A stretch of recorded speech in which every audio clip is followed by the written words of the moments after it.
IPL 17వ season play of కు ముందు Delhi Capitals జట్టుకు బిగ్ షాక్ తగిలింది.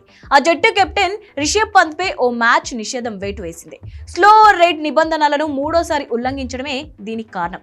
దీంతో రాయల్ ఛాలెంజర్స్ బెంగళూరుతో ఢిల్లీ క్యాపిటల్స్ ఆడబోయే తరువాతి మ్యాచ్ కు దూరమయ్యాడు.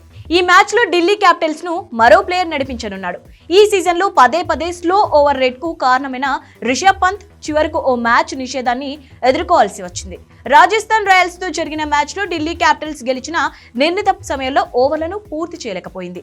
ఈ సీజన్ లో ఆ జట్టు స్లో ఓవర్ రేట్ కు గురవడం ఇది మూడోసారి.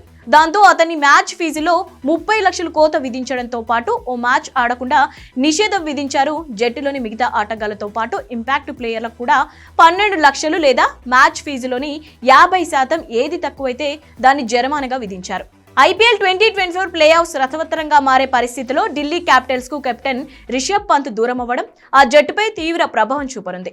బ్యాటింగ్ తో పాటు కెప్టెన్ గా రిషబ్ పంత్ ను భర్తీ చేసే ఆటగాడు ఆ జట్టులో ఎవరూ లేరు.